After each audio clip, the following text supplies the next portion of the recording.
As we enter the year 2025, several very interesting situations have emerged in various media reports. Several units originally attached to the Naval Air Force have been transferred to the management of the Air Force in the last 2 years. In fact, some of the units equipped with combat aircraft have even seen changes. So how much of an adjustment is the PLA Navy making behind all the various warplanes of the Navy's shore-based aviation units being transferred to the Air Force? Firstly, let's talk about the PLA Naval Aviation. Naval aviation is subdivided into shore-based aviation and shipboard aviation. However, due to the actual situation and influence, the PLA Naval Aviation has long been dominated by shore-based aviation. The so-called shipborne aviation force is very weak. After all, as of the beginning of the 21st century, the number of PLA Navy ships that can carry helicopters is very limited. Under such conditions, the development of shipborne aviation is really difficult. Therefore, until the 2010s, naval aviation was mainly based on shore-based aviation.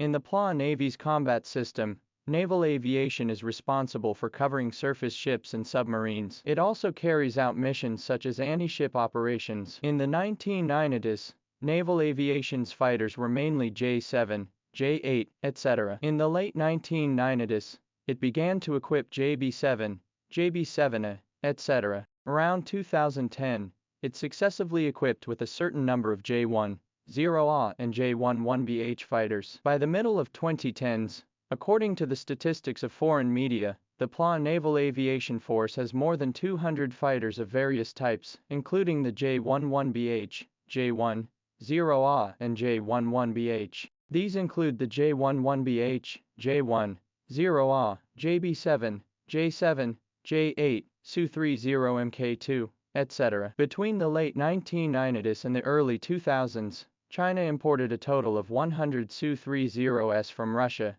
76 of which were Su-30MKKs, and 76 of which were Su-30MKKs. Of these, 76 Su-30MKK fighters were used by the PLA Air Force, and 24 Su-30MK2 fighters were used by the Naval Aviation Corps. As of the 2010s, the 24 Su-30MK2s are still the most powerful aircraft in the Naval Air Force. As of the 2020s, the Naval Aviation Force had no fourth-and-a-half-generation fighters, or fifth-generation aircraft. After 2016, China has launched fourth-and-a-half-generation fighters, and fifth-generation aircraft, such as the J-16, J-10C, and J-20. But all of the above fighters are equipped with the PLA Air Force, and the Naval Aviation Force does not even have one. According to the speculation of foreign media, the J-16 series of fighters have been equipped by the PLA Air Force with close to or more than 400 aircraft. The J-10C series fighters have been equipped with more than 300 in the Air Force. The J-20 series of fighter aircraft has been equipped with at least 200 units by the Air Force.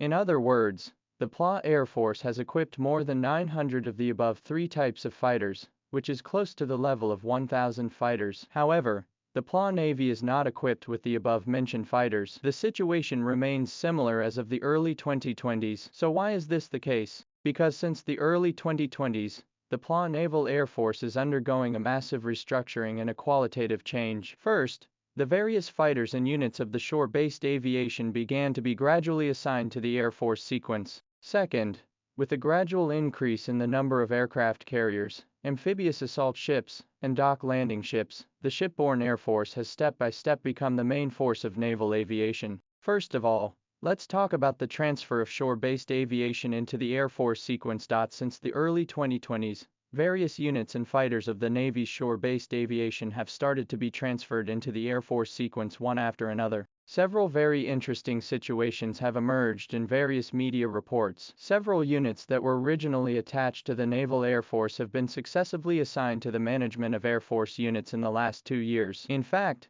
the warplanes equipped by some units have even changed. For example, all 24 Su-30MK2 fighters of the Naval Air Force have been assigned to the Air Force sequence and repainted with the standard Air Force livery. In addition, a division of the Naval Air Force was originally equipped with the J-7 series fighter bombers. After being transferred to the Air Force, it has already replaced the J-16 series fighters in batches. It can be seen that the development of naval aviation is undergoing large-scale adjustments, and changes as the shore-based aviation units are gradually transferred to the Air Force one batch at a time. Shore-based aviation units into the Air Force sequence at the same time. The shipborne Air Force is becoming the main force of the Navy. 2012 China's first aircraft carrier Liaoning was equipped with naval forces. 2019 the second aircraft carrier Shandong was equipped with naval forces. China's third carrier, Fujian, is expected to enter service in the latter half of 2025. In addition to aircraft carriers, China has developed 4 Type 075 amphibious assault ships and 1 Type 076 amphibious assault ship in the last 10 years. The number of both aircraft carriers and amphibious assault ships will certainly increase. As the Chinese Navy moves step by step into the ocean, it is already out of the combat radius of the shore-based aviation, and the shore-based aviation cannot provide cover and cooperation. Under this environment, various shipborne fighters have appeared one after another, such as J-15, J-15T, J-15D, J-35, Airborne Police 600 and so on, and different models have formed a brand new model pattern for the Navy. The further development of naval aviation is supported by the increase in the number of aircraft carriers and amphibious assault ships. At present, the Chinese Navy has developed 3 aircraft carriers and 5 amphibious assault ships. The Chinese Navy needs to reach a minimum of 6 to 8 carriers. Conservative estimate is 6, optimistic estimate is 8. Amphibious assault ships also need at least 7 or 8. Currently, 4 Type 075 amphibious assault ships have been built, and the first Type 076 amphibious assault ship has just been launched in December 2024. The first Type 076 amphibious assault ship has just been launched in 2024. Referring to the construction number of Type 075, it is expected that the construction number of Type 076 will also need 3 or 4 ships. Referring to the 1-to-1 ratio of aircraft carriers and amphibious assault ships of the U.S. Navy, the PLA Navy's number of aircraft carriers and amphibious assault ships will most likely be around 7 or 8. In other words, the size of the Naval Air Force will need to be enlarged by at least 2 times or more, and the comprehensive combat capability and mission requirements will be further strengthened and upgraded. With the changes in the Navy's developmental mission, the operational mode of the shipborne Air Force is getting closer and closer to that of the U.S. Navy's Air Force. For example, the U.S. Navy's aircraft carrier, amphibious assault ship, dock landing ship coordination mode, China is step by step to form and improve. The U.S. Navy has F-A-18E, F-E-A-18G, F-35C, MH-60, E-2D and other models, and the PLA Navy has built the J-15T, J-15D, J-35, Straight 20F, Air Marshal 600 and other models, which are almost comprehensively aligned. In short, after the 2020s the shore-based Air Force has completed its own mission to be transferred to the Air Force management. Shipboard aviation units have become the focus of development in the new era.